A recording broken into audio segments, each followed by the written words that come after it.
what it is. Every revolution or every political movement or any kind of change, and having someone, okay, CIA, which is fucking for you to call me CIA when you know I'm not.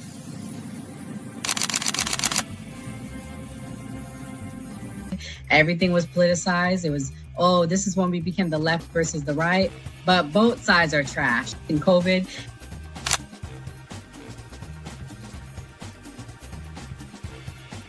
his own thing. So it seems to be that money's the issue, that like we're using money and that's how politics is being pushed.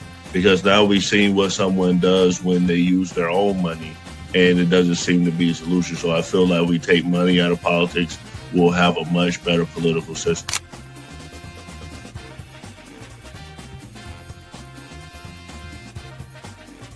Politician, you think they're gonna come out and tell me the truth? They was lying to my mama. They ain't gonna never tell us.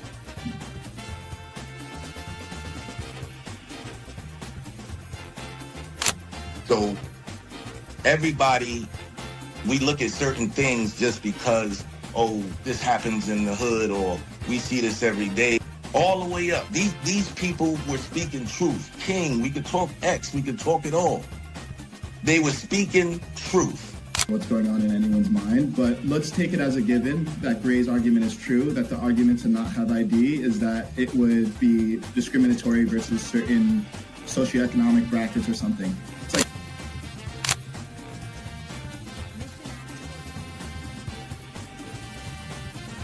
the world's greatest trial run of what people will do and what people won't do. And we are the only country on the planet that really fought against the government. A lot of it,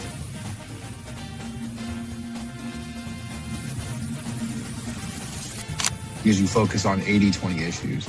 I'm looking at the Epstein issue as we have 80% of the information we need to prosecute these people that actually did anything, but you're focusing on the 20% trying to take down Donald Trump, which you're never going to get. So I'm going to keep sitting here with a smug-ass face on every single day. I'll explain. Good question. I'll give you the answer. The Republican Party constantly talks about transgenders and transgender surgery to minors.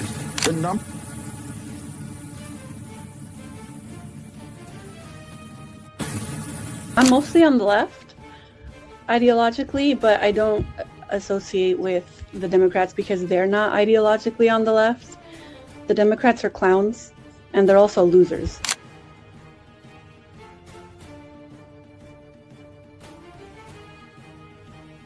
About to be any engaging conversation. It's not about to be any discourse about different political ideologies, what works and what doesn't.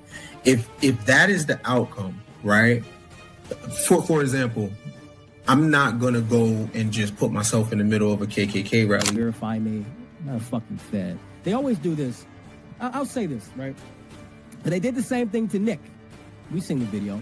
They'll call people who are genuine and authentic feds because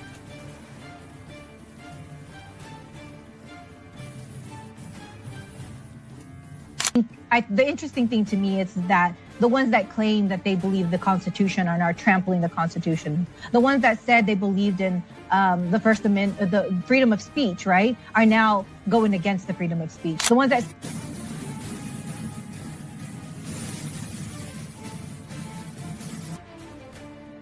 So to see and hear this strong, compelling speech with emotion, I think that's extremely important for young men to see from a leadership perspective.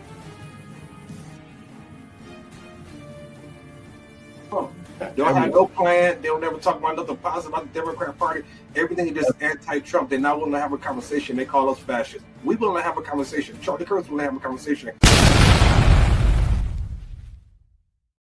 The United States of America did not begin with a revolution against tyranny, only to serve a foreign nation state. But the fact is, our government acts like the servant of another country. That other country is, of course, the State of Israel. That's not policy. That's a national disgrace. I'm Michael Rechtenwald, founder of the Anti-Zionist America Political Action Committee, or ASAPAC. Let's cut to the chase, shall we? The U.S. government has been hijacked by forces loyal to Israel. Does Congress represent us? No. With rare exceptions, they work for Israel. These aren't your elected reps, they're puppets. And their strings are pulled by donors loyal to the modern nation-state of Israel. This isn't an alliance, it's extortion. While we're scraping by, eggs at $6 a dozen, rent or mortgage devouring our paychecks, our leaders have funneled over $21 billion to Israel in 2 years, not counting the cost of U.S. engagements in the region at Israel's behest. The total cost to U.S. taxpayers in service of Israel is an estimated $33 billion since October 7th, 2023. That's on top of the $3.8 billion sent Israel every year. Billions that could fix our roads. Billions that could fund our schools. Billions that could house our veterans. Billions that could ease your burden. But no, they fund endless Israeli aggression instead. Israel, the largest recipient of U.S. aid in history. Israel, the country that bombed the USS Liberty. Israel, the country using our weapons to mass murder innocents. 20,000 children to be exact. Gaza ripped off the mask. We all watched the live-streamed horrors. The money extorted from us funds crimes against humanity, what genocide scholars and dozens of humanitarian organizations call a genocide. This blind allegiance, this veto on our national sovereignty, this denial of reality must end. We've had more than enough. ASAPAC isn't here to beg. We're here to evict. We're backing warriors who spit in the face of this cabal. Jose Vega in New York, confronting the uniparty machine. He's challenging AIPAC darling Richie Torres. Mike Wilnaugh in Florida, an America-only patriot challenging Daniel Webster, a fossilized incumbent who serves everyone but the American people. Aaron Baker, also in Florida. He rejects AIPAC bribes and demands an end to the foreign aid grift. He's challenging the biggest Zionist of them all, Randy Fine. Tucker Carlson is the most dangerous anti-Semite in America. ASAPAC isn't a protest, it's a reclamation. America isn't a vassal state. We're no one's colony. We're not supposed to be an ATM and munitions depot for Israel. If you're done with the fear, done with our politicians taking bribes, done with being smeared with the anti-Semitic label just because you want your country back, then ASAPAC is your army. Head to azapac.com. That's aza-pac.com right now. Donate, volunteer, amplify, join the fight. Because we're not pleading for our country back, we're taking it. Disclaimer. The views and opinions expressed on this panel show are those of the individual speakers and do not necessarily reflect the views or positions of this channel, its affiliates, sponsors, or production team. This content is intended for informational and entertainment purposes only. Viewer discretion is advised. We encourage respectful dialogue and critical thinking around the topics discussed. Party. Why I like the new party? Number one, it's a group of people that's on a panel. We all have differences, but we all basically still come together at the end of the day. The new party for me is about unity. The new party for me is about educating people to the truth, letting people know what's been going on in our country. With that being said, shout out to the new party, man. We're going to keep it going with y'all.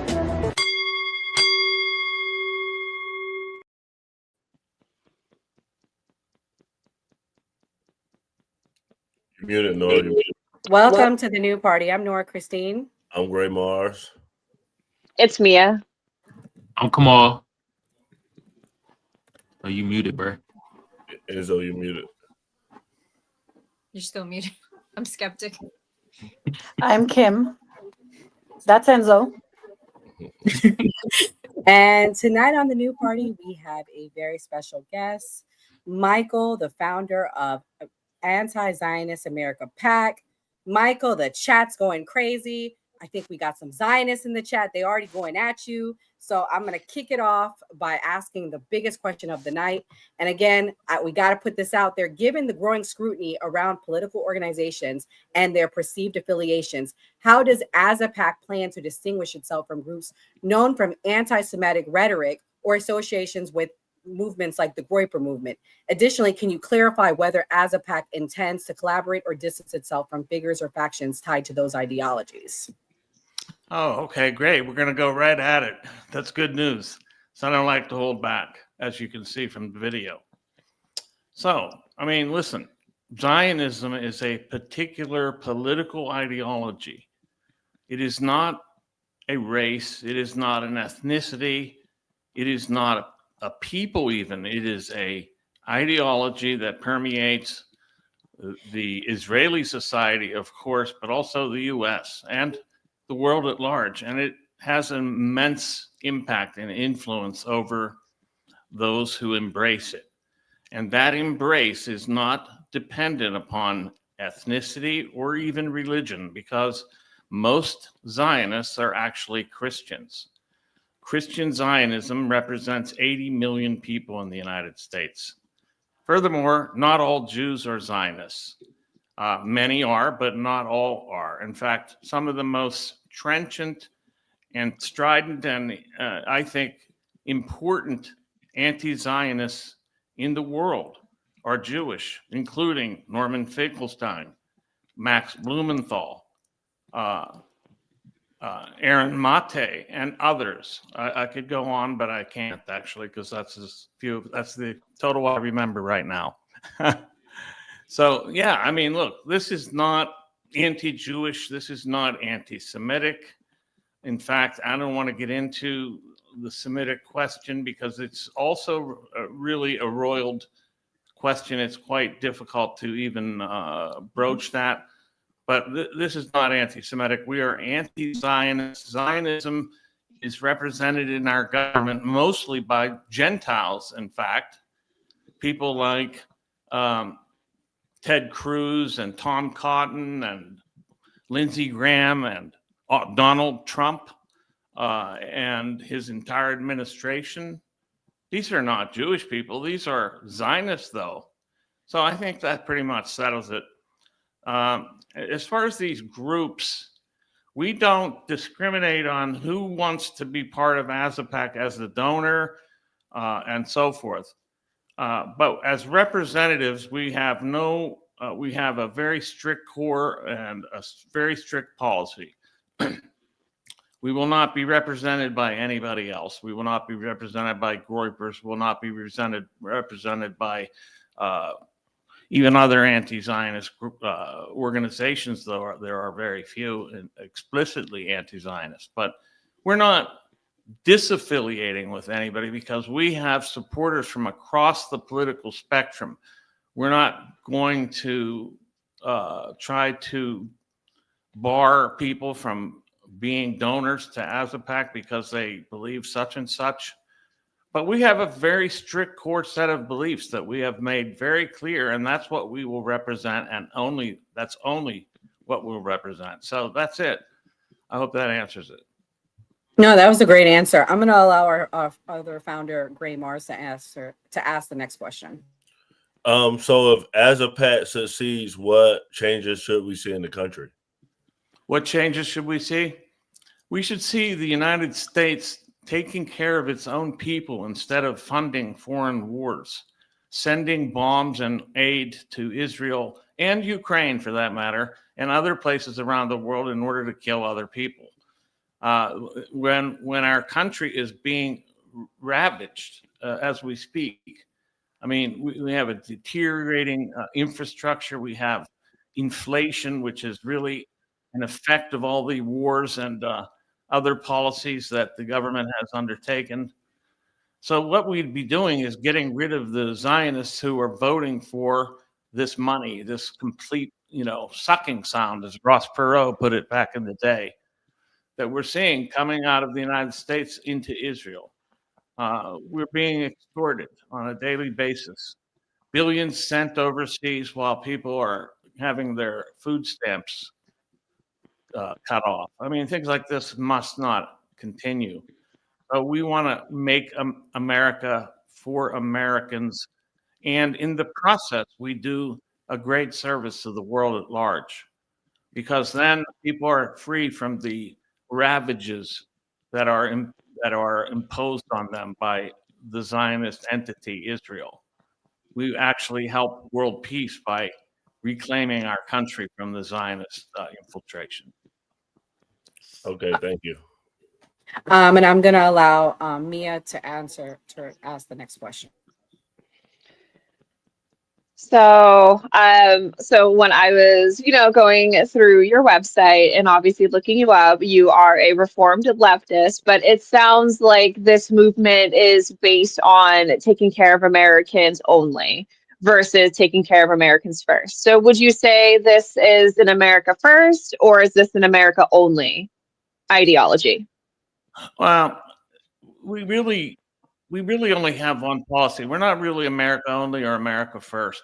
We are anti-Zionist, and that means we want to get rid of the Zionist influence, and we think that becomes beneficial for all Americans. And so personally, I am personally America only, frankly, but the idea there is not to starve other people or other countries of aid and things like that.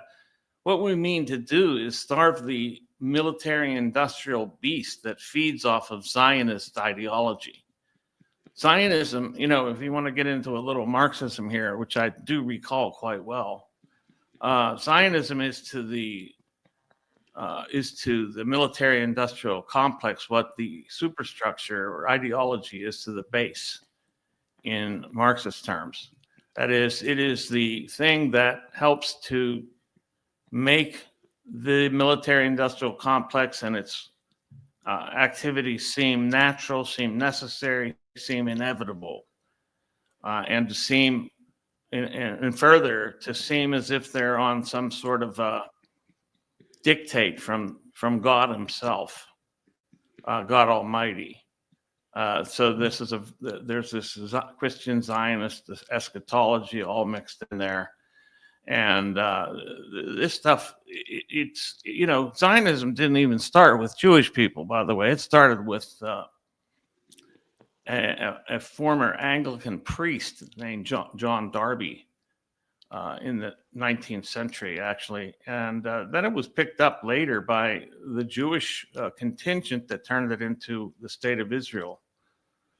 So anyway, the point was, I guess, that... well, I guess that's all I had to say on that one, unless you had something further to ask. We're going to move on to Kamal Johnson with the next question. So who supports this? Like, what politicians is supporting this PAC? We're not looking for the support of politicians. We're looking to support them, the ones that we selected that agree to be endorsed by us and to be funded by us. So we have 3 candidates right now, and we're expanding that palette as we go. We're looking constantly at other candidates that we'd like to support and that would accept our funding and our support. So right now we have 3, and we're always in the, we're looking for, we're crowdsourcing actually for people, because this is a very big, the congressional seats are many, and there are many candidates in these races. So we okay, actually, who are they? What's their names? Well, okay. Well, I think the video said it pretty clearly. We're supporting Jose Vega in New York, Aaron Baker in Florida, Mike Wilnow in Florida, and we're looking at many other candidates as we speak. Okay, those are good questions. Thank you, Kamal. Kimberly, what's your question?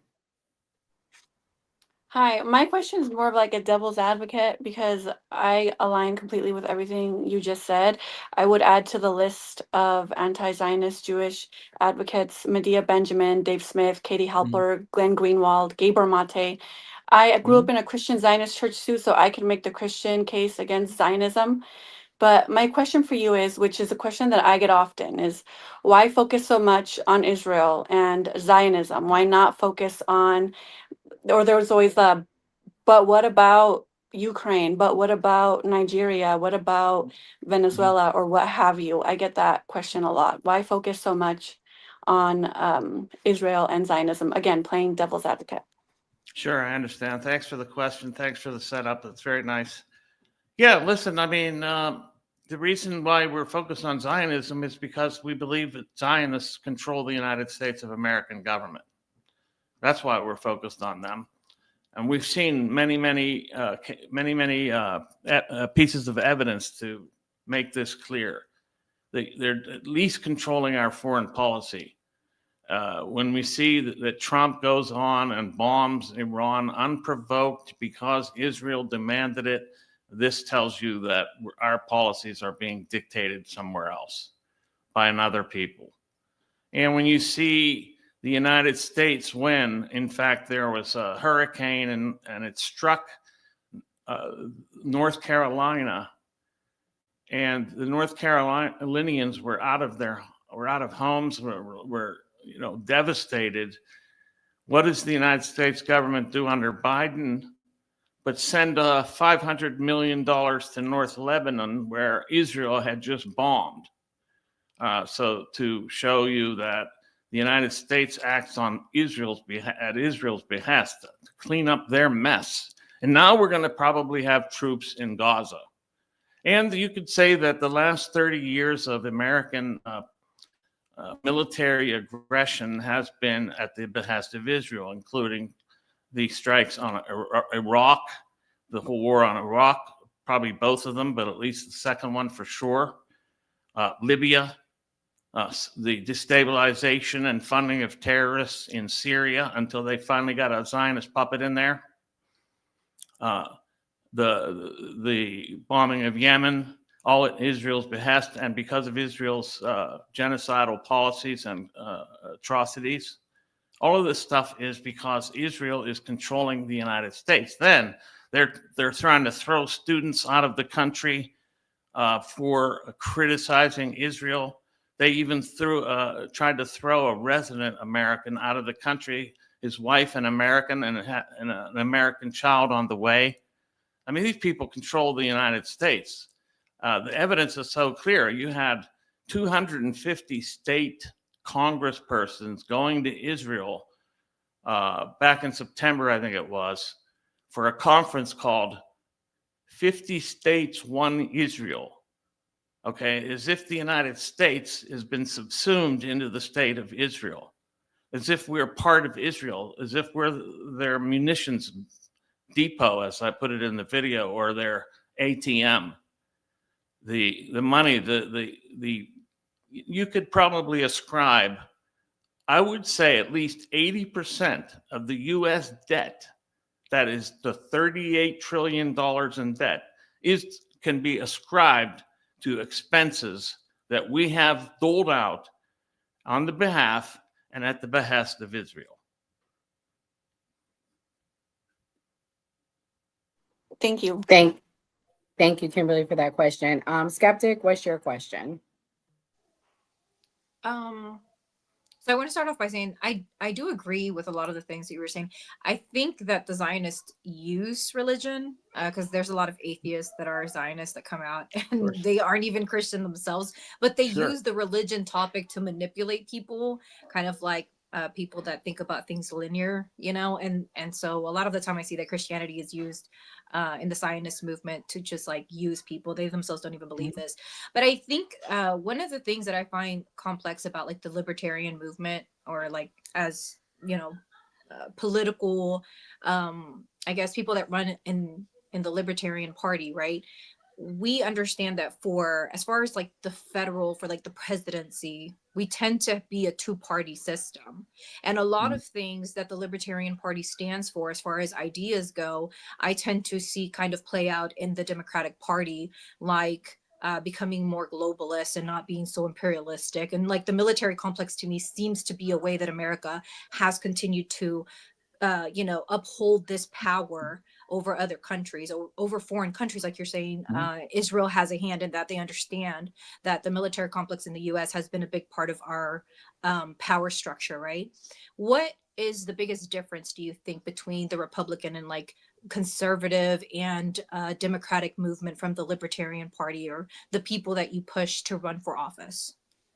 Well, we're not affiliated with the Libertarian Party at AZAPAC. By the way, it's AZA, yeah, AZAPAC. Yeah, we're not affiliated with the Libertarian Party per se. My own particular political ideology leans libertarian. In fact, I'm pretty far libertarian. But that doesn't impact the policies or the positions of AZAPAC at all. The only thing that really I hold as central and fundamental to AZAPAC and my beliefs that steer AZAPAC is the non-aggression principle, which is a foundational premise of libertarian thought. And that is you have no right to aggress upon another person or their property. And that's exactly why that principle is what is in violation in Gaza and the West Bank and everywhere else that Israel bombs indiscriminately. So, as far as the libertarian, what parties we select, we don't care what party the candidate is from. We do want them to be viable. So, third parties are less viable in the United States, except at the very local level. We're not working at the local level. We're working at the level of Congress right now. That's where we want to get the biggest bang for our buck is to get Congress people in. And I don't care what party they're from.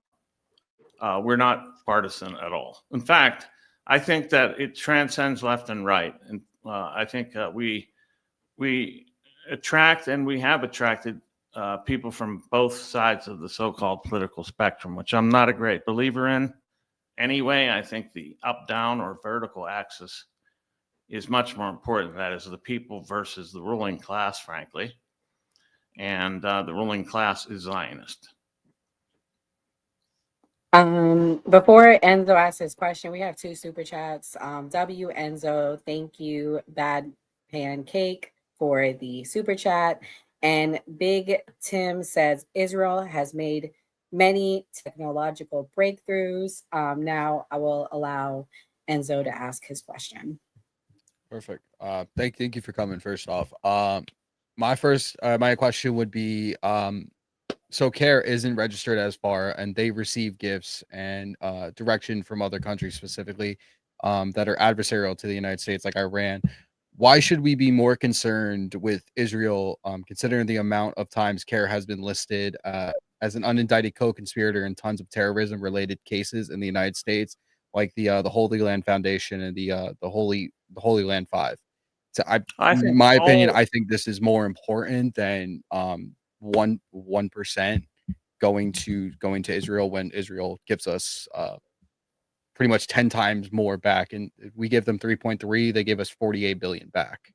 So okay, well, I mean, those are some assertions that I can't really adjudicate right here because I'd say that look, I don't care how much the military industrial complex gets back from Israel in their purchases of weapons using money that was stolen from me, okay, and other taxpayers. I don't care whether the Israelis are able to make technology that we can't make here. Maybe they could do it without killing 100,000 children. That's what the real number is. Maybe they could do it without stealing from us to pay for it. That's what I would say to that question. I don't really care how beneficial they are in some other respect, or whether they feed the military industrial complex or the Palantir panopticon that is being constructed, thanks to the same people, the Zionist billionaire class. So no, I'm not worried about CARE. I'm worried about. I think all foreign lobbies should be banned. Okay, all of them should be banned, but that's inclusive of Israel's foreign lobbies, AIPAC being the largest of those. Wow, this was a great interview. We would love to interview your candidates. We've been bringing people on, Michael, so we can talk about that privately. Before you head out, let us know your closing thoughts and what the future plan is for AZAPAC for 2026. Sure. I mean, ASAPAC is going to endorse and support candidates from across the political spectrum to enter into the government, to get out of this obedience and subservience to Israel and their constant funding by U.S. taxpayers to commit crimes against humanity. We're going to have nothing of it. We're going to start putting a block of candidates in place that replace Zionists and that make a wave in Washington, D.C. When we knock Randy Fine out of the picture in Florida, it will be a momentous victory, not only a political one, but a symbolic one that'll bleed over into other races. So ASAPAC is putting forth anti-Zionist candidates to knock Zionists out of office and to reclaim the U.S. government for the American people. Thanks. Thank you again. We got to bring you back, Michael, especially in 2026. We appreciate you coming. God bless and good night. God bless. Thank you for having me. Thank you. All right, guys. There's some Zionists in the chat tonight, honey. I never seen y'all show up before. Some of y'all was first time coming, and I know you're connected with Enzo, so it's really surprising tonight, honey. It's really surprising. But anyways, tomorrow night we will have another big guest. You guys will probably recognize him, so you definitely want to come back tomorrow. It's a very big guy on the left. I'm gonna have it be a surprise. He has 120,000 subs, so looking forward to having him. But before we kick it off, we're going to talk about Ilhan Omar. Did she really marry her brother? Is she going to be deported? This is like the biggest story of the night. Let's play this first clip and see what Trump had to say about her today, because he definitely went in. Nothing. The welfare is like 88%. They contribute nothing. I don't want them in our country, I'll be honest with you. Okay? Somebody would say, oh, that's not politically correct. I don't care. I don't want them in our country. Their country's no good for a reason. Their country stinks, and we don't want them in our country. I could say that about other countries, too. I can say it about other countries, too. We don't want them to hell. We have to rebuild our country. You know, our country's at a tipping point. We could go bad. We're at a tipping point. I don't know if people mind me saying that, but I'm saying it. We could go one way or the other, and we're going to go the wrong way if we keep taking in garbage into our country. Ilhan Omar is garbage. She's garbage. Her friends are garbage. These aren't people that work. These aren't people that say, let's go, come on, let's make this place great. These are people that do nothing but complain. They complain. And from where they came from, they got nothing. You know, they came from paradise, and they said, this isn't paradise. But when they come from hell, and they complain and do nothing but bitch, we don't want them in our country. Let them go back to where they came from and fix it. Is this real or is this AI? Thank you very much. No, that was real. That was from today. Oh, like he was cussing and everything. I was like, man, he said bitch. I was like, oh shit. He's a xenophobe. Yeah. Big Well, xenophobe there. Skeptic, you know, I made a video and we had a reaction to it. And you know what? The first insult they said to me, Skeptic, they called me the N-word, the B-word, and they said, get the F out of their country. And these are supposedly conservatives. I'm no longer a conservative when I'm saying stuff they don't like. What do you think about the things we've been hearing this week, Skeptic, from Americans about the funny your girl part Elon? is his grandpa was an immigrant. This man in office, Trump's grandpa, was an immigrant. His father immigrated here when he was 6 years old. So like, it's funny when I see people whose parents didn't teach them to have pride in their ancestry. Like this man sits up here and talks, what's your grandparent, what's your grandpa, what was he running from? Did he come from hell? It seems like he did. But the interesting part is, I feel like they're trying to derive from the actual issues that we're having, the things that this man has literally caused. The deregulation that they did in AI is literally causing, and we already knew that there was going to be unemployment because of AI, but Doge went in and deregulated a lot of the AI regulations that we had, and now we're seeing an uprise in unemployment. You saw Amazon that just laid off how many thousands of people. Like, we're seeing the closure of the Tyson plant in Nebraska for beef. Like, unemployment is on the rise. Okay, inflation went up. It's like now we don't even know because they said they weren't even going to release the CPI report. Everything is way more expensive. This man is ignorant. And now we have to sit here and listen to you talk about Ilhan Omar. Why should I care about that when you're literally destroying our nation? This man he has somebody in office who, number one, is probably drinking on the job and is committing war crimes. This man said, kill them all. Like, what are we talking about? And you want to sit there and say these people are coming from hell? We are creating this nation a hell. That's what we're doing because we voted for an ignorant person. It's crazy. Well, you know, I'm going to show why you should care about Elon tonight. And I'll let the chat decide. This is a clip of talking about fraud, and let's see if she did commit any. President tweets as if he has the authority to terminate temporary protected status for Somalis in Minnesota. Even little kids in 8th grade know that that is not an authority that the president has and can wield. The other unlawful thing that our lawless president is claiming to do so is to terminate that status for only one state, which he has no authority to do so. So, for the 300 or so people that are impacted, that currently live in Minnesota and across the country, we see you and we stand with you, and we will make sure we do everything that we can to help make sure that your status is adjusted before March of 2026.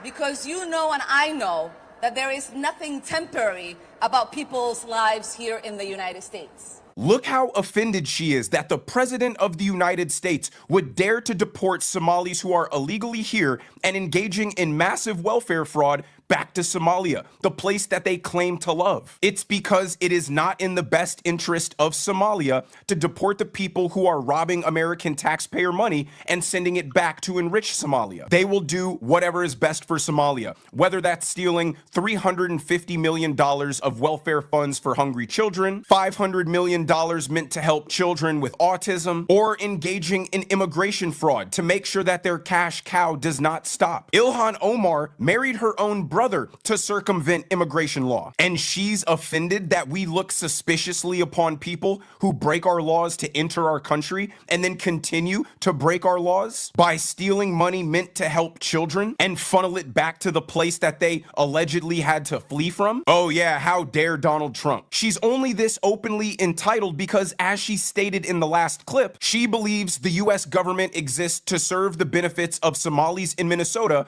on behalf of Somalia, the country. But in this next clip, she puts her foot in her mouth and accidentally exposes the entire scam for why Somalis picked to live in Minneapolis. But I want most Minnesotans to know this. Majority of us Somalis who are here, as my friend Ali said yesterday, most of us, this was not the first place we came when we came to the United States. But most of us chose Minnesota as our home because Minnesota is special to us. Minnesotans are special to us. Get the fuck out of here. Jesus. When we moved from Arlington, Virginia and came here nearly 30 years ago, none of us decided to move to another state. My siblings and I and my dad, until he died, called Minnesota home.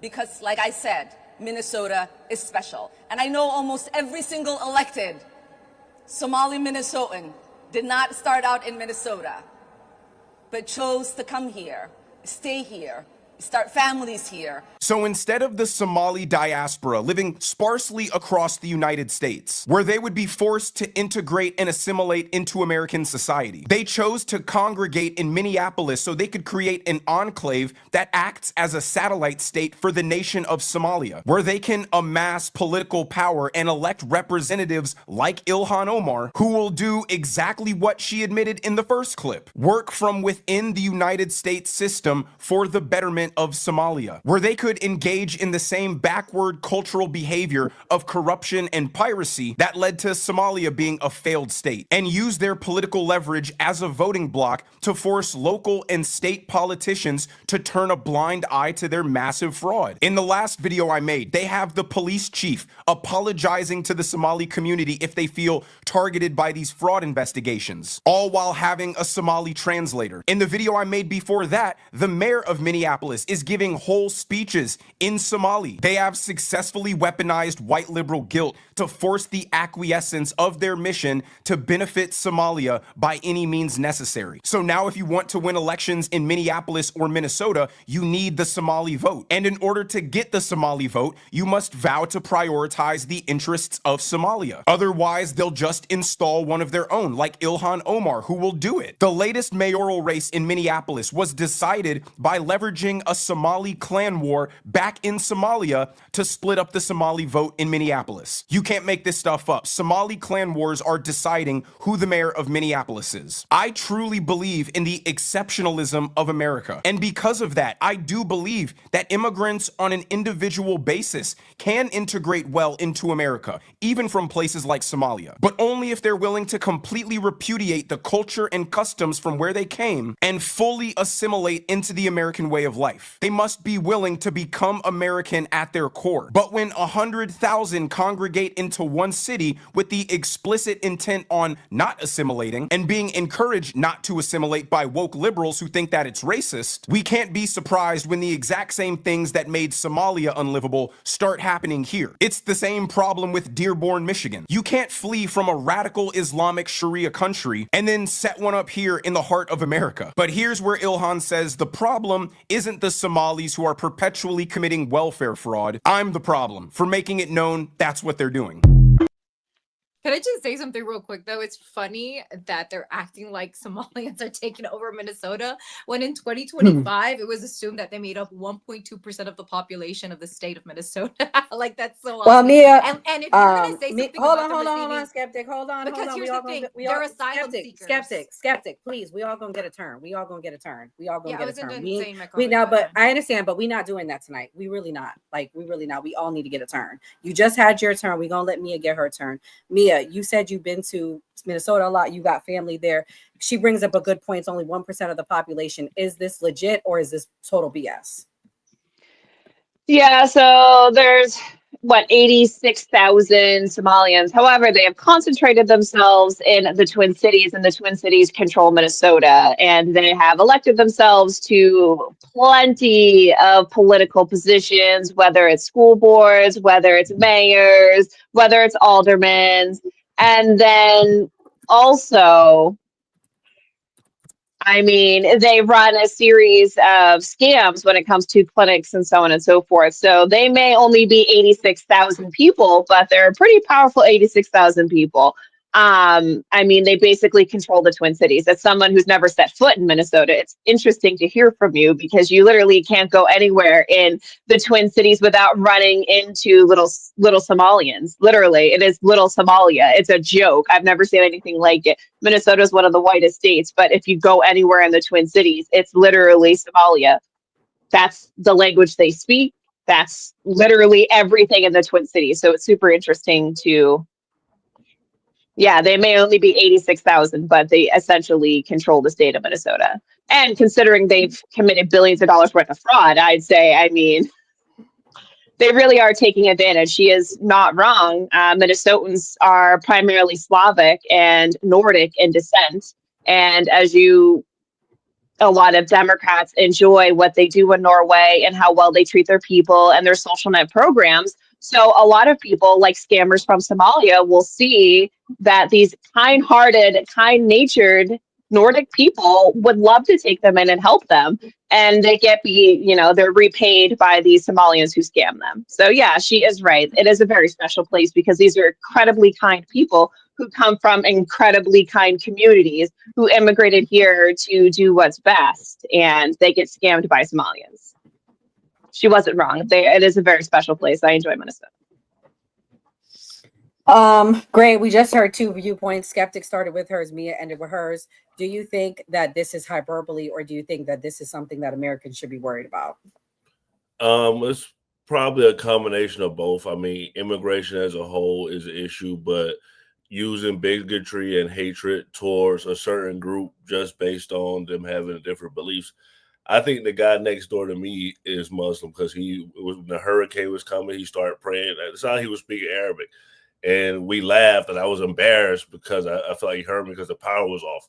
But it wasn't like it was this massive thing where it's like, okay, now I see you outside. It's completely uncomfortable. It was this awkward situation, and we moved past it. So, like, people can be of a different culture, and it can be awkward at times because my other neighbor complained about him to me. But if you just talk to people and try to like understand people, I think it's fine because we're all human beings at the end of the day. I mean, the other big allegation with Ilhan Omar this week was regarding her immigration situation. This woman says we shouldn't be looking at who she married, but about her documents. Let's watch. Hey, sports fans. AJ Kern here. I recently received a letter from the United States Citizenship and Immigration Services that I'd like to share with you in a moment. But first, a little background. In 2019, Ilhan Omar changed her birth year from 1981 to 1982 on her Minnesota State Legislative page, Wikipedia, and her U.S. Congressional page. You can watch a video explaining why on ajkern.com. You can also watch another video of my visit to the Minnesota Secretary of State's office, where I learned that they did not verify Ilhan Omar's citizenship. Now, last year, I learned that you may request records such as naturalization records on refugees who are deceased. Now, Ilhan Omar's father, Nur Omar Mohammed, did pass away in 2020. So I did submit a request to the U.S. Citizenship and Immigration Services, the federal agency that processes and maintains naturalization records. Now, why would I want to do that? Well, Ilhan Omar claims that she obtained citizenship when she was 17 years old, meaning that she's claiming she derived citizenship through her father. How it works is an adult refugee, they apply for citizenship, they go through the process, and when they naturalize, their minor children derive citizenship through that parent. On the form that I sent, I included the name her father used when he lived in Somalia. I also included a news article with a photo of her with her father, and this news article did verify that he did pass away in 2020. Whoever conducted the record search, they knew exactly whose records I was seeking. So it took a whole year. I did receive the letter on June 20th, and ironically, June 20th is World Refugee Day. Interesting. Your index search request was received in this office on June 27, 2022 regarding Nur Omar Mohammed. Yada yada, we completed a thorough search for records. Unfortunately, we found no matching index reference. Our search included all variations of the subject's name, including Nur Saeed Elmi Mohammed, with the same results. There's no records. You can see the letter on ajkern.com. And I want to be clear about this. The federal agency which processes and maintains naturalization records, they have no index reference. There's no record. He never naturalized. So it's impossible for Ilhan Omar to have derived citizenship through her father. It looks like Ilhan Omar is not a citizen. She just didn't count on the fact that someone might request her father's records. Kimberly, do you think this is relevant or BS? I would have to verify what she's saying. But I do want to say that I think for a lot of my conservative friends, they'll complain about immigration fraud and social welfare fraud. Never hear them talking about tax fraud or wage theft, which are the biggest forms of fraud in this country by far. And this reminds me of the story of that school principal that lied on his about his immigration status. I think that's indicative of the failed immigration policies that we have in this country. We need immigration reform. I haven't heard anybody talk about what we did to Somalia. Somalia is one of the 7 countries that we've attacked as a result of the clean break strategy. A lot of the times when you get immigrants that come in from other countries, you interview them, they don't leave their country because they want to. They leave their country because they have to. And I'm letting you know right now, I have kids. There's nothing I wouldn't do to protect my kids. I would cross over illegally. I would go through any loophole. I will do what I have to do to take care of my kids. These are people who are desperate. These are people whose countries we have bombed and decimated. And we also need to consider the fact that our immigration system has failed. We need immigration reform. We want people who are productive citizens in this country who will contribute to the American dream. And I think that immigrants make America great. I think that this country is the greatest country in the world because we are a pluralistic, multinational, inclusive country going back hundreds of years. There are always influxes of immigrants coming in groups. They always concentrate in cities. That's why right here in downtown LA, you get little Tokyo, little China, little Mexico, little Philippines, little Thailand. People will join in their groups, and they will also assimilate within America in to a certain extent. Should we maybe add some requirements like with the citizenship or the naturalization steps, which require like you learn a little bit about American culture, maybe even make English the national language? Sure, that's fine. But I think a lot of the times when we hear about these complaints about Haitian immigrants or Venezuelan immigrants or Somalian immigrants, there are a lot of undocumented Canadian immigrants as well. So it's just food for thought there. We should all look at our humanity when considering the immigration policies of this country, which I love. Love this country. Kamal, what do you think? Do you agree that immigrants make this country great? What's your thoughts? I'm sure you have lots of them. I ain't gonna lie to y'all. I just Googled the ICE number because I might have to call that shit on Kimberly. Kimberly, you cool and all, but damn. I said last time you came for the immigrants. I was born here, and my mom was naturalized as a teen. She really was naturalized, though. I'm not sure about Ilhan, but my mom was. Okay, for sure. I still Googled that number just in case. I would just have to say, I'm glad we delineating as Black Americans. Couple years ago, with as we've been hearing, the Somalians out there scamming for billions of dollars. God damn.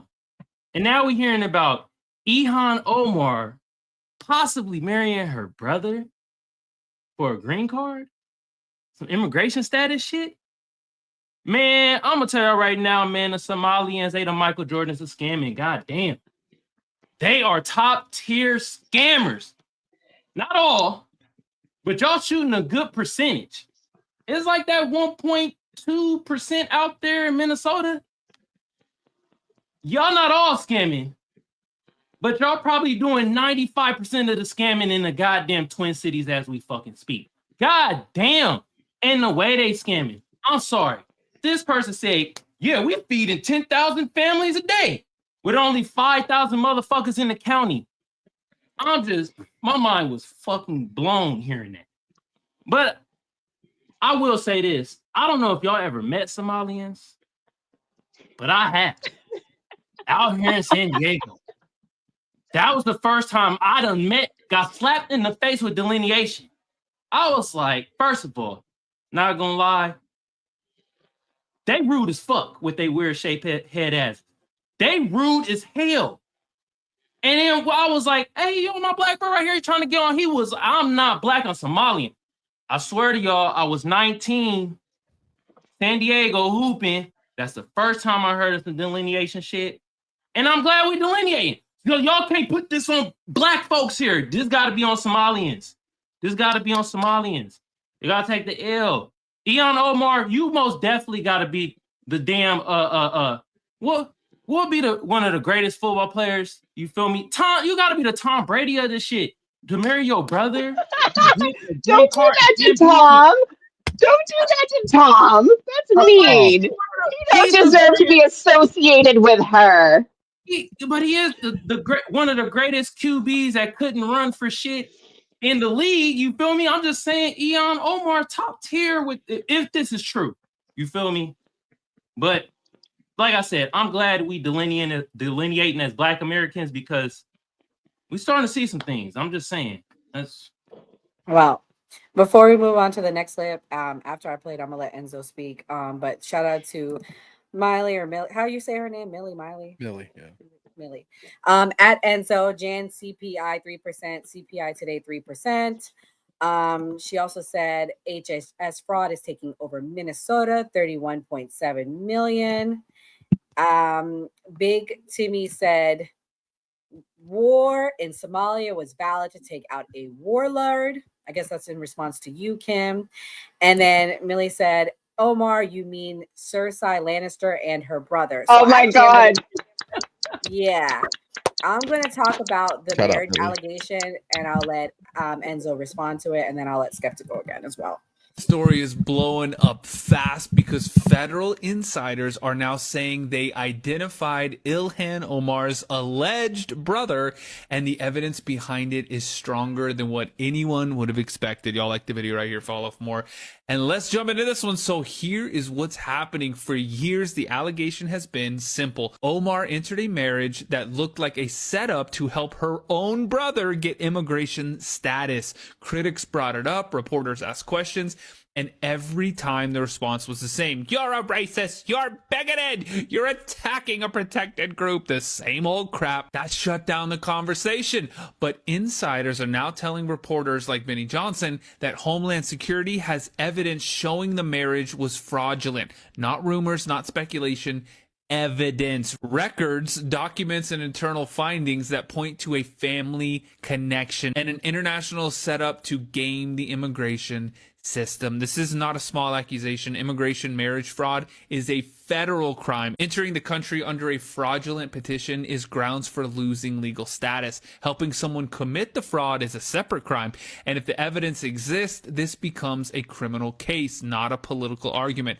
That pattern around Omar's district adds more pressure. Minnesota officials have been dealing with organized fraud networks, identity schemes, and financial abuse connected to groups that settled inside one concentrated community. The public sees the numbers, tens of millions in fraud cases, repeated investigations, and politicians demanding silence every time accountability gets close. The argument from Washington was always the same. You cannot question this. You cannot look into this. You cannot apply the same standards here. And that is exactly why voters are angry. When one set of people gets full scrutiny and the other set gets a free pass, you no longer have equal enforcement. You have political protection. Trump said it directly in a recent exchange. No one is above the law, not members of Congress, not protected groups, not people wrapped in political narratives that block criticism.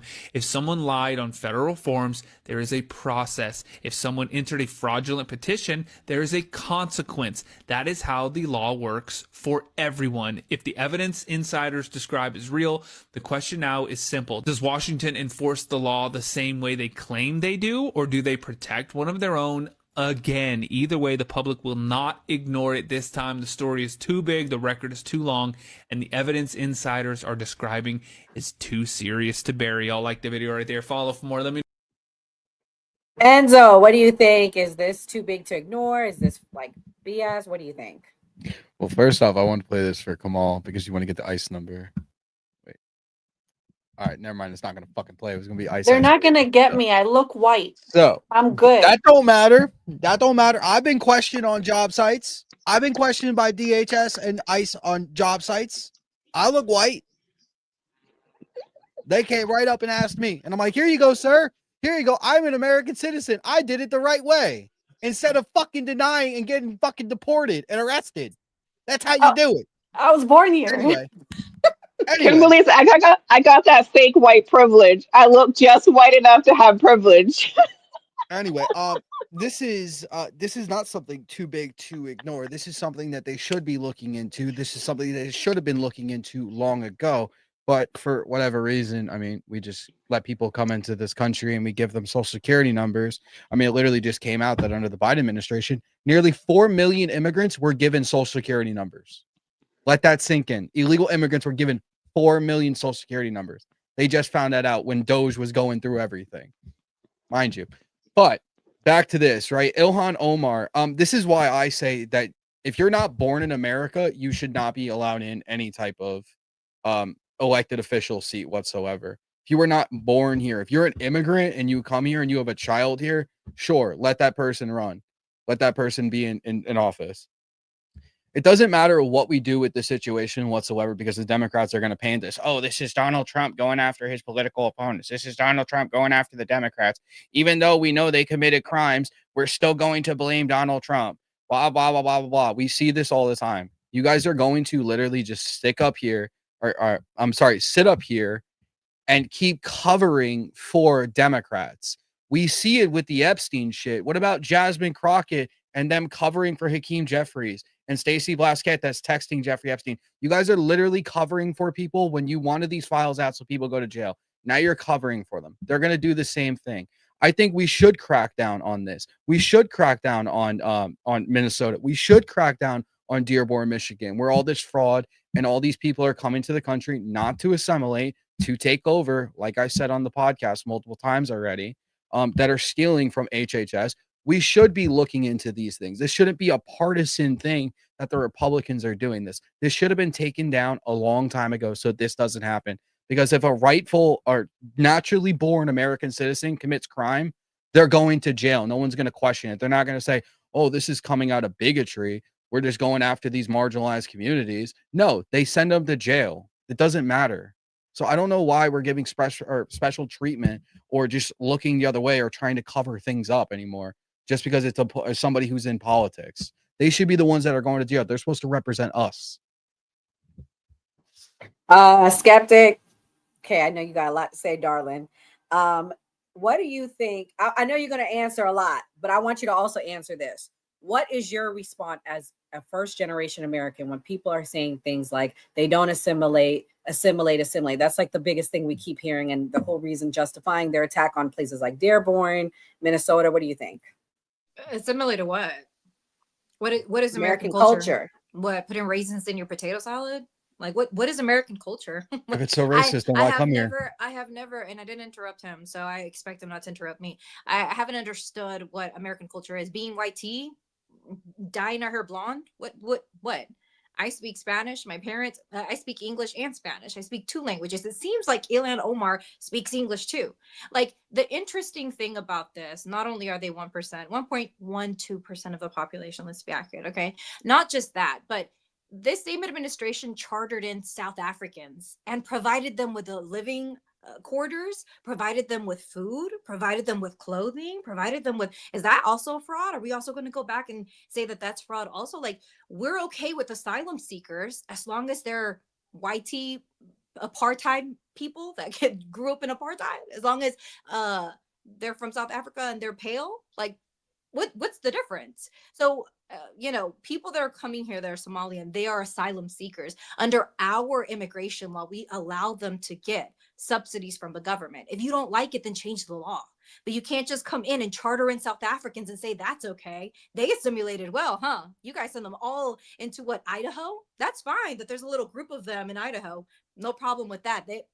We can't even tell because they're white tea. But all of a sudden we have a problem when we have 1.12% of Minnesota that are asylum seekers. Like, the hypocrisy just jumps out at me, and it's really like funny that they want to sit up here and say these things.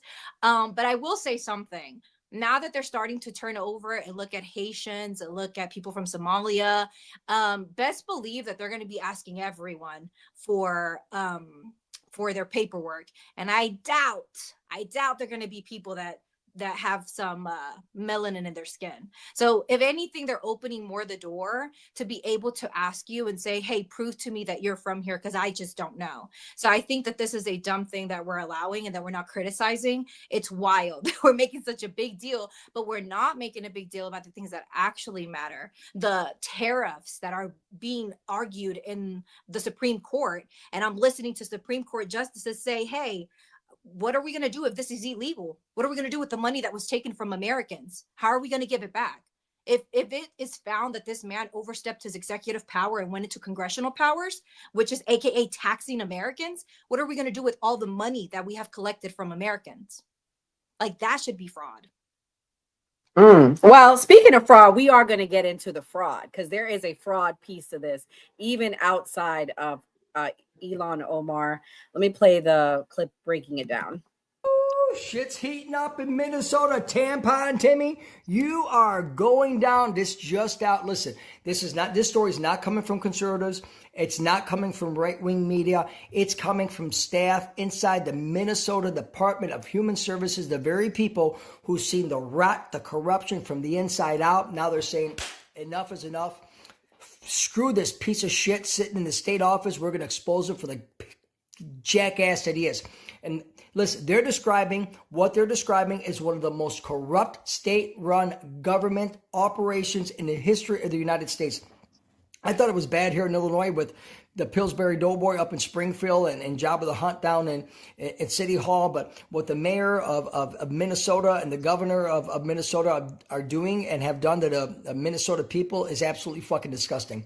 According to DHS staff, Minnesota DHS staff, Tim Walz personally engineered a system of intimidation, retaliation, and fraud protection that let criminals siphon millions, and hundreds of millions of dollars while punishing anyone who tried to blow the whistle off the corruption that was happening, right? So he protected the criminals that were stealing the Minnesota taxpayers' money and threatened, those who wanted to expose it, right? They say Governor Walz was warned. They say he ignored it, and they say he retaliated very hard, when questioned about it.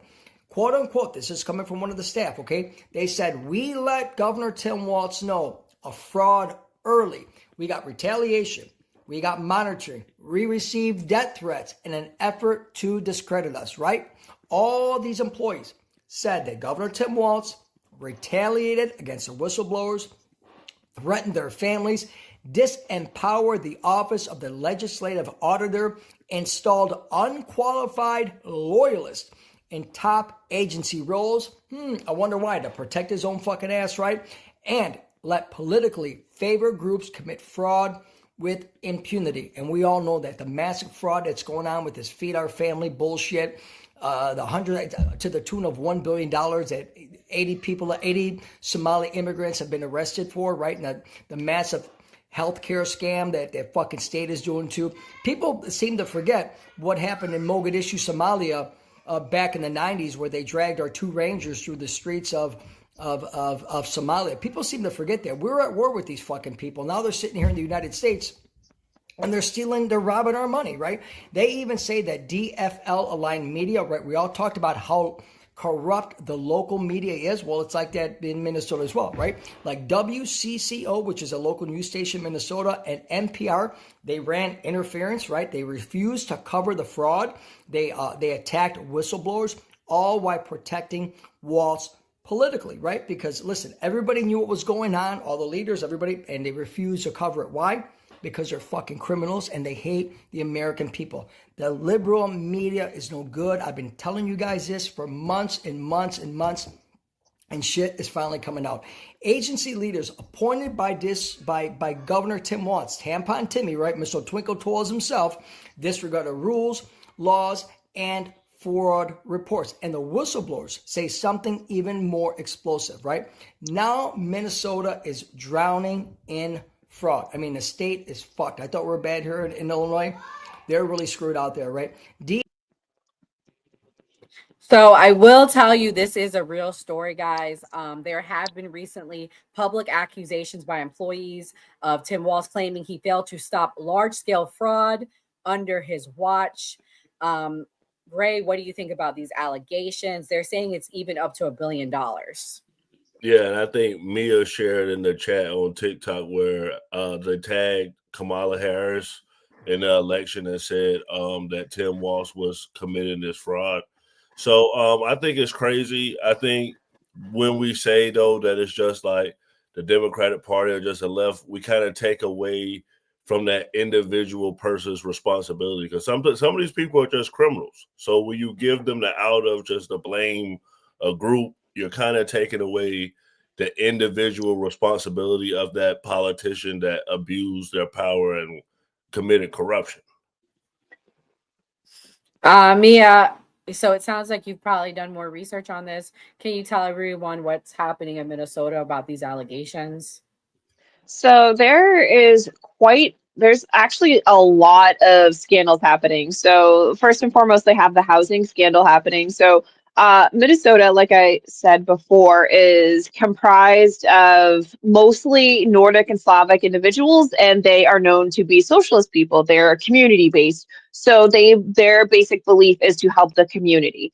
So they have these housing funds, like think apartments, rent, so on and so forth, that you can utilize to get help, right? Well, a lot of Somalians were scamming that. They were starting LLCs and running them out of PO boxes, and they were actually committing Medicaid and Medicare fraud. So they were stealing people's social security numbers and billing their Medicaid and Medicare, all factual. It's actually on the news now, to the tune of 14,000, 21,000, 150,000. And then that is just the housing piece. That doesn't include the autism piece, because now they have actually prosecuted a female Somalian doctor of $14 million in Medicaid and Medicare fraud because she was running an autism clinic.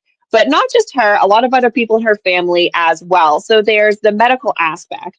And they were fudging the numbers so badly in the Somalia community to where in Minnesota, Somalians are 1 in 14, allegedly, through this fraud. However, if you look at the same demographic of Somalians in other states where there's a large 50,000 plus population, it's 1 in 53, which pretty much lines up to the rest of the country. So as you can see, based on the data and the numbers and the statistics, they are lying and they are being prosecuted. We are at 80 people right now. A lot of it is running in families, started through fake LLCs, allegedly giving out 10,000 meals a day in a county that is so tiny with only 2,500 people.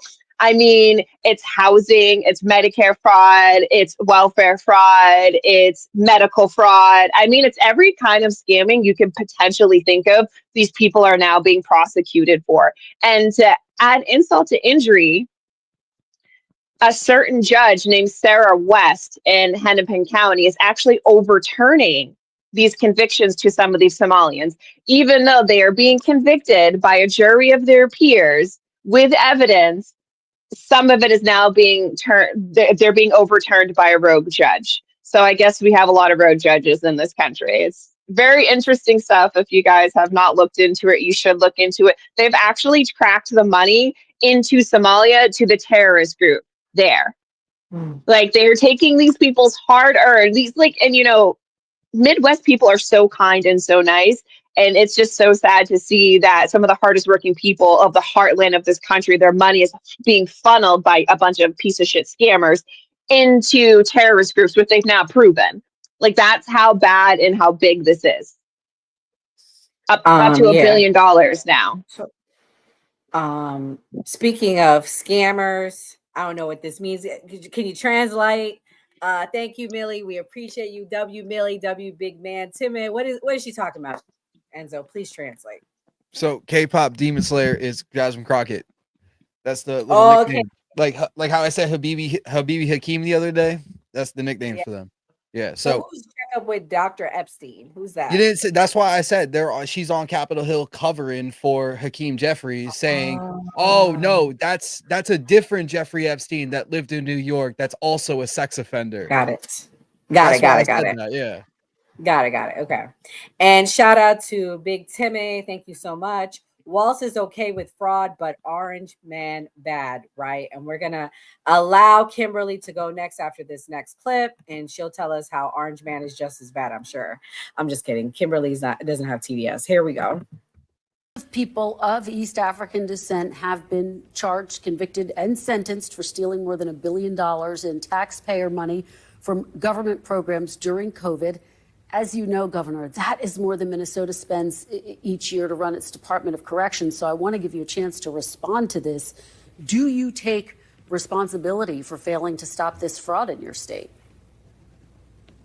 Well, certainly I take responsibility for putting people in jail. Governors don't get to just talk theoretically. We have to solve problems. And I will note, it's not just Somalis. Minnesota is a generous state. Minnesota is a prosperous state, a well-run state. We're AAA bond rated, but that attracts criminals. Those people are going to jail. We're doing everything we can. But to demonize an entire community on the actions of a few, it's lazy.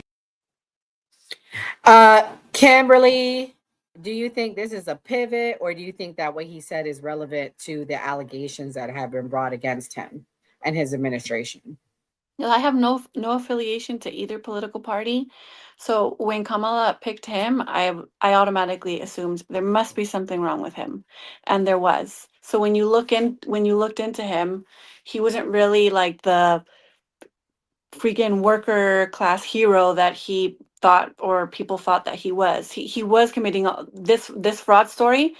It's gotten much worse now from what I can hear, but it was since the time that Kamala picked him, it was an ongoing investigation, at least, or accusations against him.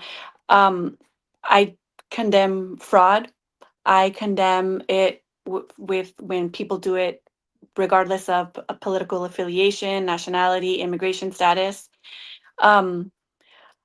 So if this story is true about them, I'll have to look into the specifics of funneling the money out back into Somalia, and before I could comment on that. But yeah, I think he should be held accountable. And like I said, I don't think it's really just the Democrats or the Republicans. They both do it. I think that power is corrosive to the human soul. I think that there should be checks and balances, starting with removing big money out of politics. But yeah, I think he should be held accountable. I think there should be a full investigation, and people should be convicted if needed. And back to that judge who was supposedly or allegedly overturning convictions, I also condemn that as well.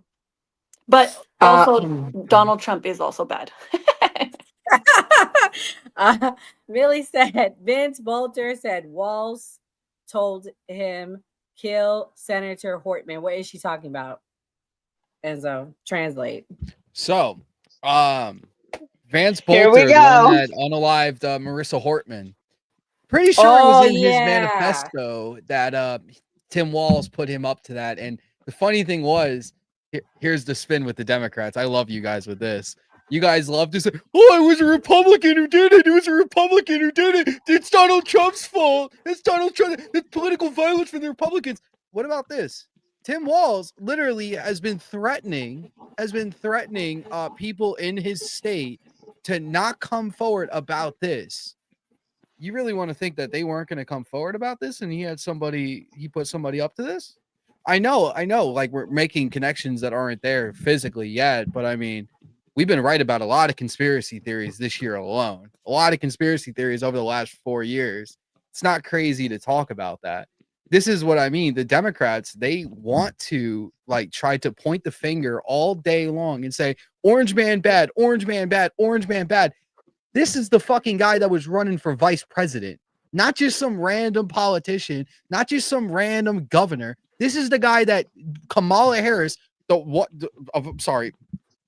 failed candidate Kamala Harris, who didn't do anything notable in her entire fucking life, and for everybody in the chat who wants to come for me, holding a position and sucking your way to that position is not an accomplishment. Sorry to say it. I'm going to say it just like that. Right? So you wanted these two to run the country and say it was going to be better than Donald Trump when she said that she was not going to do anything different than Joe Biden. And we saw the disaster the last 4 years was. But these were your candidates. Give me a fucking break. The other super chat, I'm going to have Kamal respond to it. He was reading a prompt Look at his eyes. Thank you, Big Timmy. We appreciate it. Did it look like he was reading a prompt? Did it look like he was fed that question? What do you think? Come on, what's your thoughts on everything? I don't know if he reading the prompt and all, but we know that Tim Walz was no damn PE teacher at this point. You telling me he threatening other goddamn politicians like he's a mob boss? What the hell is going on? He doing fraud and shit too? Oh my goodness. Man, and Mia, when you was naming off all the things the Somalians are doing, all I kept thinking is Michael Jordan a fraud, Tom Brady a fraud. I mean, like, God damn, frauds on top of fraud. Like, goodness gracious. You know what's sad is, I will say that, Tim Walz isn't wrong. Like, obviously, scammers come in every shape, size, variety, ethnicity, color, whatever, dude. Like, scammers can be anybody.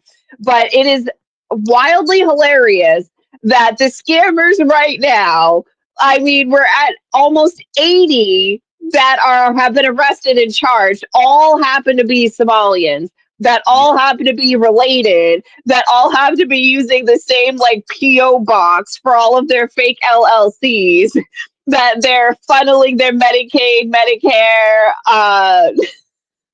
housing, and meal fraud from. I'm just saying, I mean, they all seem to live in the same 10 houses and use the same addresses.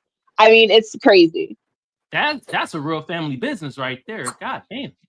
Literally, though, if you look at the legal documents, they're all related. They're just like it's weird. It's like a little spider web of people, and it's like this person's related to this person who's related to this person, which is funny about the relation part, because we listened to Ilhan Omar talk about moving from Arlington, right, to Minnesota because it was better. Well, funny enough, her brother Elmi graduated from a high school in Arlington. Allegedly not her brother, though. I'm just throwing that out there. She made her own connection. Yeah, so the last clip we're going to play is about Somalians losing their TPS status. I'm going to let Skeptic be the last one to respond. And Big Timmy said the mob still lives in the Midwest. Look at Cleveland. Here we go.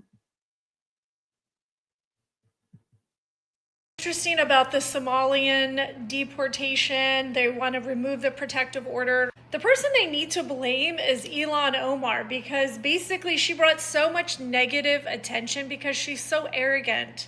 And the problem that these people don't understand is gratitude. Because basically it would be like you inviting someone over for dinner and then them complaining about the food and then refusing to leave, saying, we're not going anywhere. It's so rude and gross. And you know what? Like, nobody cares about your cause. Everybody just wants you to leave because we're so sick of this entitled attitude to our taxpayer money. Again, you invite someone over and they're like, give me your paycheck. I'm not leaving. And by the way, your house is a mess. These people actually are crazy. But you know what? Just like everybody else, you're gonna get out. And someone like me can't wait. Skeptic, what do you think about what that lady had to say? I'm sure you got a lot to say. I think it's funny whenever YT people who immigrated here are like, you should have a good attitude because you're an immigrant and we allowed you here. Like, what? You want her to walk around with her head down and be like, thank you for letting me like, what does that mean? Like, she's an asylum seeker and she's here under your immigration laws. She didn't break any law. And it's crazy that we've heard so many theories. If she's not a citizen, if you're not a citizen, you're not going to run for office. Okay. You know what happens if you're undocumented and you run for a government office? You get deported. You know what happens if you're undocumented and you break the law? You get deported. Like, if you have a social security number, you are no longer undocumented. I don't know if people understand, like, the lack of knowledge is like very frightening. And I also want to say that the Kamala Harris thing is crazy, to say that this man has 34 felonies, right? And we want to sit here and do all these things. If somebody is corrupt and they're breaking the law, by all means, justice should be served. Like, I'm not the type of person that's going to take up for someone and say, oh, if this person's in the e-files and the Epstein files, oh, I think he's innocent. No, if somebody's a criminal, arrest them, convict them. I'm for actual law and order. It's funny when people who voted for a 34 count felon want to come out and do all this, oh, I'm for the law. I'm for people that abide by the law. And somebody sucked their way up whenever they were the attorney general for the state of California and actually went to school and educated themselves. I'm sure that she had to suck people off to get to the Talk about the positions that she controversies did. of having her time being an Oh, AG. hold on, Don't Enzo. I'm gonna interrupt let you him, go but next. he always interrupts. The fact that she's an educated woman, was the VP of the United States of America, the fact that she held positions of power that I don't know anybody else in this panel that has held those positions of power, but all of a sudden we should take the word of some TikToker because they're more educated and know more and want to say that a woman, because she's a woman of color, she had to suck her way off to be so successful. Is crazy. But you know what? Everybody can believe whatever they want to believe. I choose to believe that people and women, if they're educated and they work hard, they can reach places and they don't have to get on their knees one time. But that's just me, because that's probably the reality that I've lived. I've been able to educate myself. I've been able to hold positions. I've been able to do things. And I've been married for 10 years. And let me tell you, never had to do nothing other than abide by my education and my intelligence. So maybe other people's realities are different, but I think again, the hypocrisy is at an all-time high. This man, not only are they going to say the Epstein files, anybody who is a person who has said a 10-year-old is the girl I'm going to date in another 10 years is sick. Anyone who has said their own daughter has legs like their mother, I don't know about up top yet, she's a baby, is a sick person. But again, if you want to manipulate yourself and believe what you want to believe and then come out and say all these things about immigrants because they're successful and have a white tea lady tell you she's walking around like she's a guest and all of a sudden she's not humble enough, like, okay, ma'am, you should be more humble to the indigenous people of this land, maybe, because you came in here and you gave them blankets that had the black plague, whatever they had in them, to unalive them. You literally unalived the indigenous people and you were the guest, sweetheart. So if anybody should walk around here with their head low and saying thank you, it should be you. But anyways. I agree with a lot of what you said, Skeptic, but I'm gonna go back to Ilhan Omar and then I'm gonna let Enzo respond. Big risk, big reward. She might be legal, she might not be, but homegirl made $30 million. I'm gonna let Enzo respond, but hold on. Shout out to Millie W, Democrats for Gotham. Go ahead, Enzo. You're gonna be the last one to close us out with your thoughts. All right. So you said a lot. I mean, you want to talk about being educated, but you fail to educate yourself. I mean, I'm going to start with the last thing you said about the white woman coming here, right? So how do we know that her family came here in the beginning when Andrew Jackson and the Trail of Tears happened, right? Because I love how you just tried to throw a blanket on all white people and say, because of white people, the Native Americans, this, that, the third. My family didn't come here until 1893 and 1923, respectively. So, I mean, those people that were here before me were not me. Those were, the Dutch, those were the British, those were people in the Nordic countries that came here and did most of that founded this country, right? So, I mean, I would educate yourself there too. And back to Kamala Harris, I mean, yeah, you could say that she's accomplished because she held positions. Again, I ask people this all the time on my live, and nobody can give me an answer. They only talk about, and you've done it too plenty of times, you always revert back to it saying, well, she held this position, she held that position. Okay, cool. Talk about her controversies as Attorney General and District Attorney, withholding evidence to free people. Predominantly black men, right? You're so for the community, but you forget when a black woman withheld evidence that would have freed these people longer. And yes, I am a TikToker who is educated on a lot of these things. And now let's go to Donald Trump. You guys always want to bring up the ties to Jeffrey Epstein, when you literally have victims saying he never did anything. You have lawyers saying he never did anything. You have court documents showing that he never did anything. What more information do you guys want? But then again, you're the same Democrats that literally ran cover for Hakeem Jeffries, as well as Stacey Blasquette, did not censure her whatsoever or him for having affiliation with Jeffrey Epstein after he was a convicted sex offender. Because I'm pretty sure Donald Trump was only friends with her from 86 to 2004, and he didn't become a sex offender until 2009. And even in the emails, there's no mention of Donald Trump whatsoever. But I mean, we'll let those files speak for itself when it comes out. And I want to hear I want to hear the spin from you when it comes out and say that these are not the real files. These are not the real files. I'm waiting for that. So back to Ilhan Omar. If she committed a crime, she should go to jail. They should investigate her the same exact way that Donald Trump had felonious fucking charges thrown against him multiple times. And we could break those down. If you want to come to my live, you can easily come in there. We can break that down all day long. And I show you exactly how they're all fucking bullshit charges, every single one of those damn indictments. So justice needs to be served for the people who actually commit the crime, not to the person that is a threat to not democracy, but to the system itself.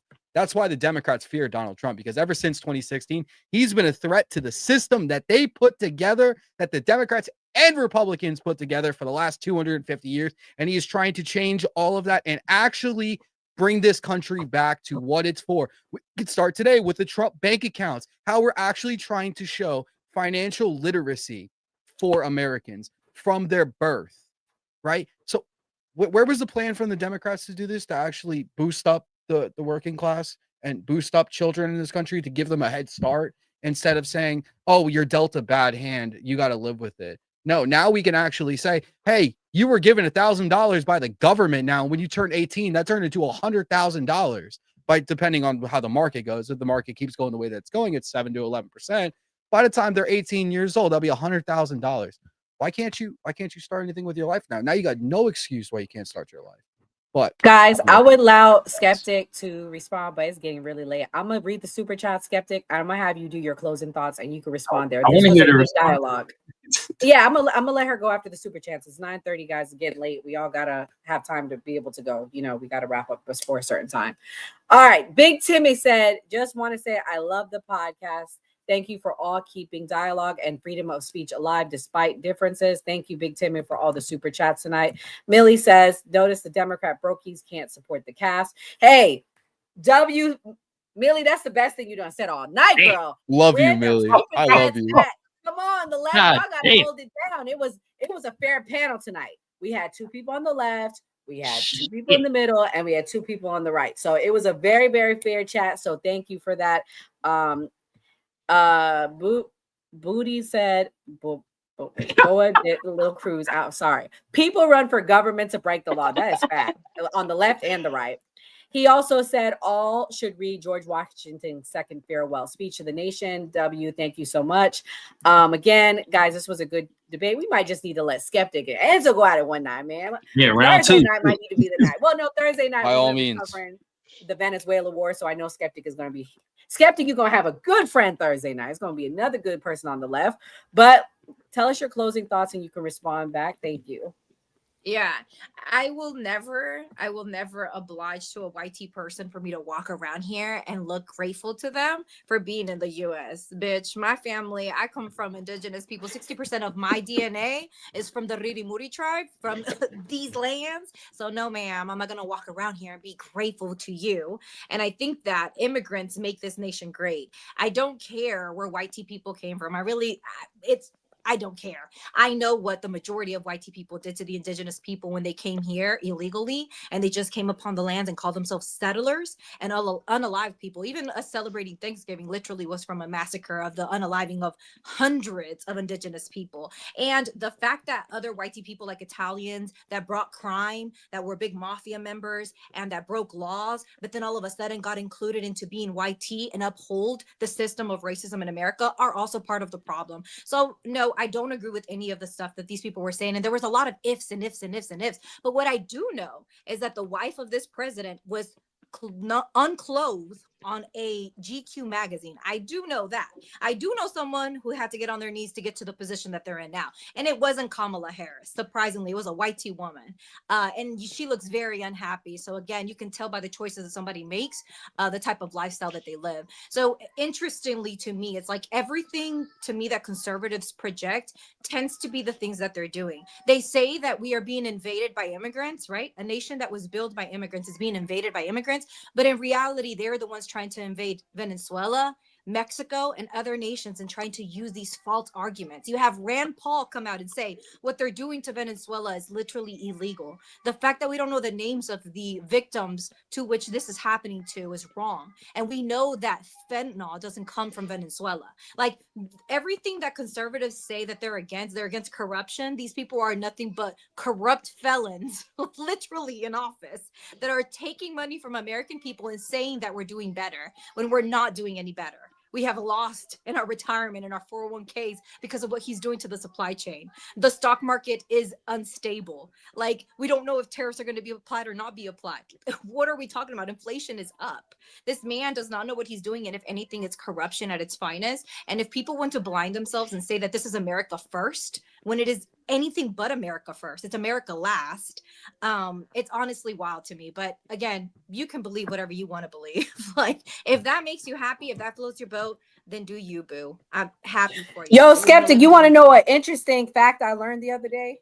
Do you know that 70 to 80% of Black Americans are foundationally tied to this country, and only like 50% of white Americans are? I was blown by that fact.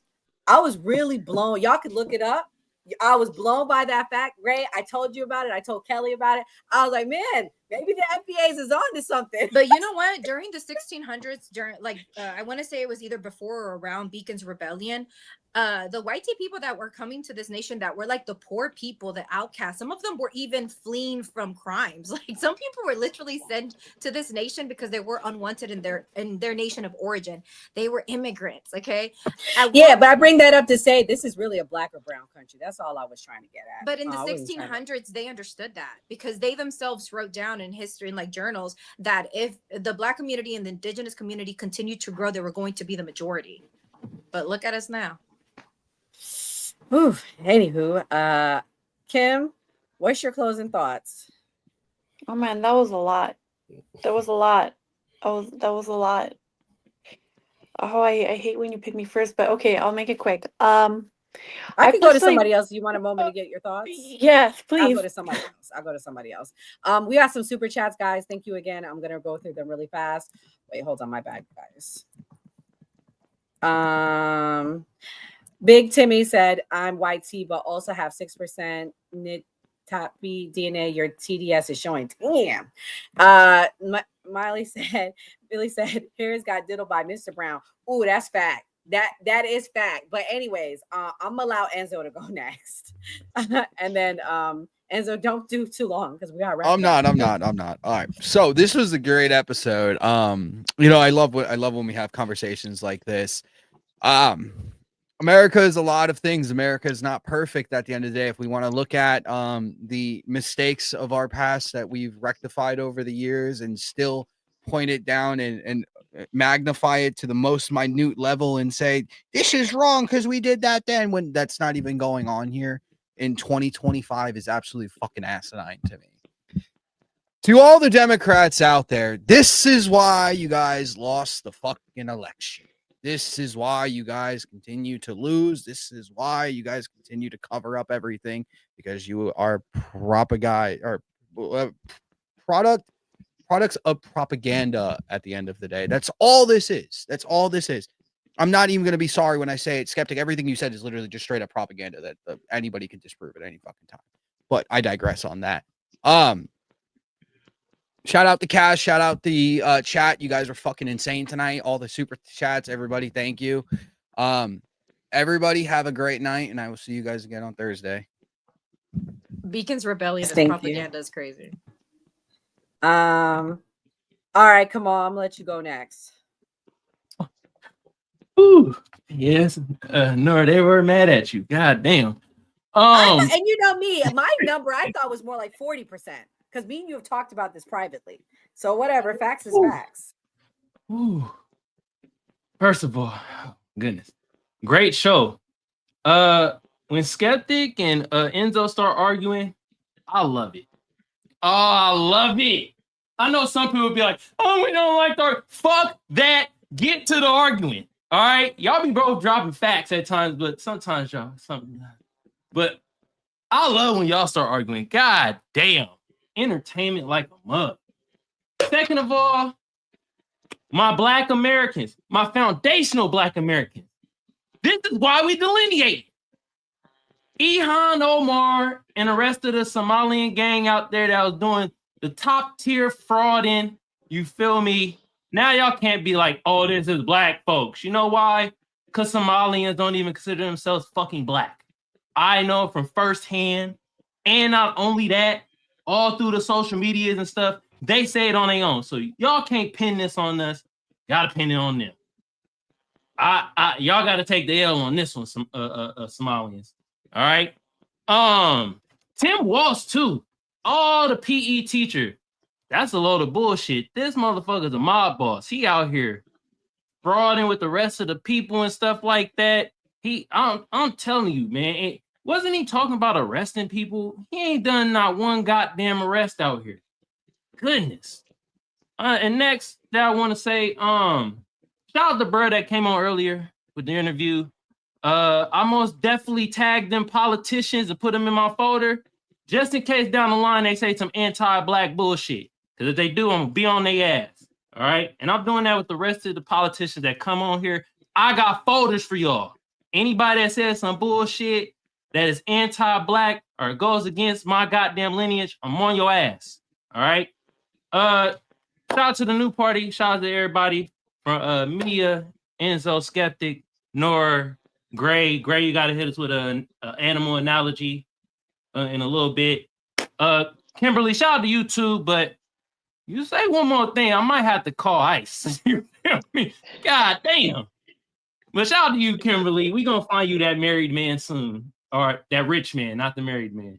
The rich man soon. Y'all go follow the new party. Hit the notification bell so you know when they go live.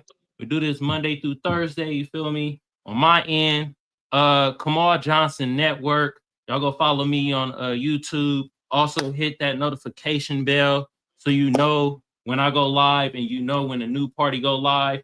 And the last thing that I have to say is, Nora, you got these people mad, man. You were like 70, 80% of, Black America go back to this land, you feel me? That's why if y'all want to make America great, pay us our reparations. We'll stimulate the fuck out this economy. You won't have to worry about none of this shit. The Somali, you won't have to worry about none of that. I'm telling you right now. All right? But that's the last thing I got to say. Everybody in the chat. Now I don't know if I'm for reparations. After I saw that number, I said, we gonna go bankrupt. That's a lot of people. That's like 9 million people. I did the math. I was okay with it when it was like 4 or 5 million. I'm not gonna lie to you. I'm just kidding. I don't care. I support it. Mia, what's your closing thoughts?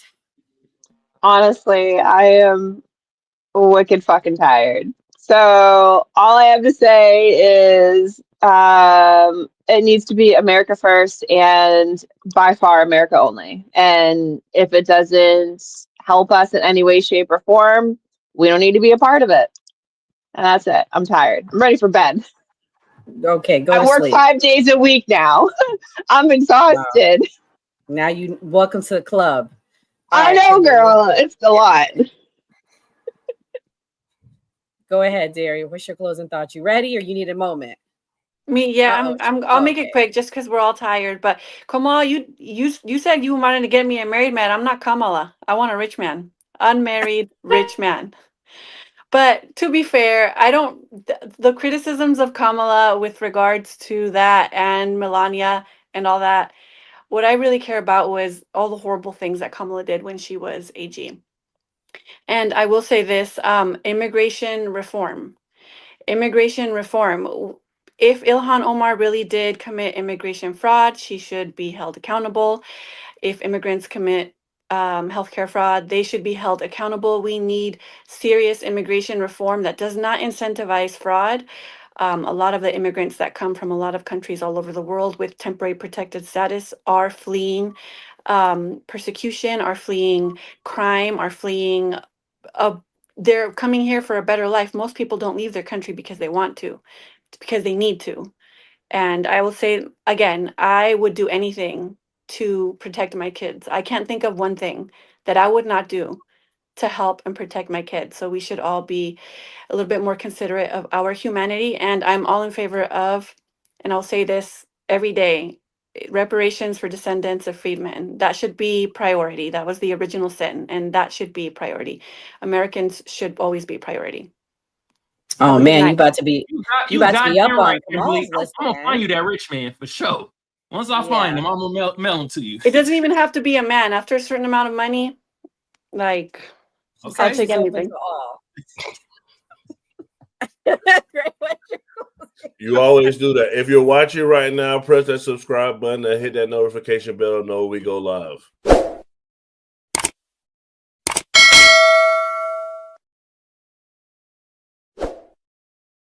First off, big shout out to the chat. Thank you for the donations. When you donate, we're able to bring you better content and we're able to do more stuff with the team. Like, for example, we'll be doing a Secret Santa opening on December 23rd. So you'll be able to see us doing Christmas stuff. So that's something totally different than us just talking about politics. So when you guys support us, we're able to bring you much better content and better things for you guys. So big shout out to you. Big shout out to the person that came for the interview. What I'll bring up today is what I talked to Nora about. Me and Nora both did ancestry, and I told Nora to look at her ancestry. So we focus on people's race. And if you actually looked at your ancestry, you'd probably be shocked at what you are. I'm 15% European. I don't know if Nora wants me to tell this, but she's Jewish. But no, I'm not. I'm 4% Jewish, and they claim that my family's roots, because I don't know if you guys know this, ancestry doesn't go back to past 1700, but that's another conversation. But if you notice, all we did was talk about these people ethnicity. We didn't talk about the actual fraud. We didn't talk about how they did it. We didn't go into any of the details of what the crime actually was. So I feel like when we focus on ethnicity and race, we get lost. And Kamal, you wanted to quote, you got to see the forest and not just focus on the trees. So that's my closing thoughts. Like we always say on New Party, always vote. God damn. Oh my God. All right, guys. Thank you, Jaron. Jaron's been rocking with us since then with the data when we would go on. He finally sent a super chat, so we appreciate your support. It's never too late. Great show. Thank you, Darren. I'm gonna make my closing thoughts fast, but it's important to be said. My fellow immigrant sister on the panel, skeptic. Tonight, I want to speak directly to the spirit of division that's trying to take root in our country. We are better than the hatred, the fear, and the scapegoating aimed at immigrants. America has always been shaped by people seeking hope, not by those spreading hostility.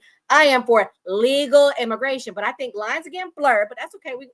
It's okay. It's okay. We're going to pray for America. The Bible reminds us, do not neglect to show hospitality to strangers, for by doing so, some have entertained angels without knowing it. That's Hebrews 13:2. People wanted to talk about the Bible tonight, so I had to put that in there. We are called not to fear each other, but to see each other, to build a nation where every family, no matter where they come from, can live, work, worship, and dream in peace. Yes, we have challenges, but I'm optimistic because the same God who brought us this far is not finished with America yet, because we are the greatest nation on earth. A house divided against itself cannot stand, and I still believe we choose unity over division. That's Mark 3:25. Let us rise above the noise. Let us reject hatred in all its forms, and let us remember the words of the prophet Isaiah. Fear not, for I am with you. I will strengthen you. I will help you. I will uphold you. We move together, one nation, under God, guided by compassion, anchored by truth, and committed to a future where every person is treated with dignity and respect. Because what America chooses, love over fear, unity over chaos, and purpose over prejudice. Nothing can stop us. We saw it with World War II. We saw it with World War I. We saw it with September 11th and Operation Iraqi Freedom. So I end with this. God bless America. Thank you to Michael Rickenwald for coming tonight, and have a good night, everyone.